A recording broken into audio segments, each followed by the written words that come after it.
Dans un communiqué qui date du 1er mars 2023, le ministre camerounais de la Communication, René Emmanuel Sadi, attire l'attention de tous ceux et celles qui donnent l'impression de vouloir dicter la démarche du gouvernement dans le cadre des enquêtes préliminaires relatives à l'assassinat de M. Martinez Zogo, chef des chaînes de la radio urbaine Amplitude FM, mené harcèlement par la commission mixte gendarmerie-police mise en place par le chef de l'État Paul Biya. Dans le document, René Sadi relève qu'une certaine opinion s'élève pour exiger une communication gouvernementale plus intense et plus régulière sur le déroulement des investigations en insinuant comme une volonté délibérée de rétention de l'information autour de cette affaire qui fait couler beaucoup d'encre et de salive depuis le 17 janvier dernier à travers le monde. En effet, l'opinion nationale et internationale demande au gouvernement de produire des communications relatives aux enquêtes qui sont en cours afin que tout le monde soit au même niveau d'information. Le porte-parole du gouvernement saisit l'occasion de rappeler que depuis la disparition de Martinez,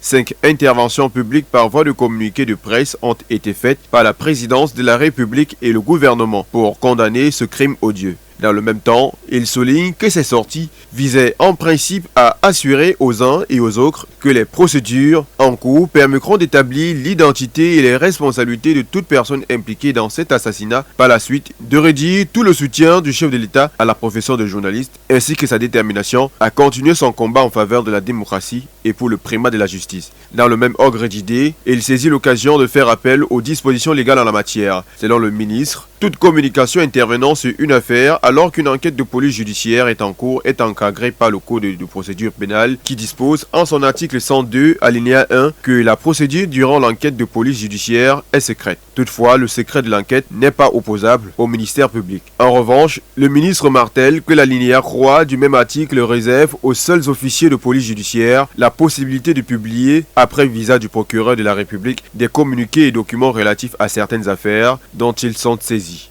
Et dans le cas d'espèce, les 10 communiqués et documents doivent être publiés par les organes de presse sans commentaire, sous peine de sanction prévue par la loi, en l'occurrence des articles 169 et 170 du Code pénal, qui condamnent à des peines pénales celui qui relate publiquement une procédure judiciaire non définitivement jugée dans les conditions telles qu'il influence, même non intentionnellement, l'opinion d'autrui pour ou contre l'une des parties. Pour rappel, cela fait plus d'un mois que le journaliste Martinez Zogo a été assassiné. Au moins une vingtaine de suspects présumés ont été interpellés et conduits au secrétariat d'État à la Défense chargé de la gendarmerie à Yaoundé. Ces derniers ont aussi comparu à 2 reprises par devant le tribunal militaire de la capitale du pays et ont été renvoyés dans leur cellule. En somme, le porte-parole du gouvernement, dans son document, exhorte l'opinion publique à plus de mesures et de responsabilités et réitère, une fois de plus, sa détermination à tout mettre en œuvre pour la poursuite sereine des enquêtes prescrites par le chef de l'État Paul Biya sur l'assassinat de M. Martinez Zogo.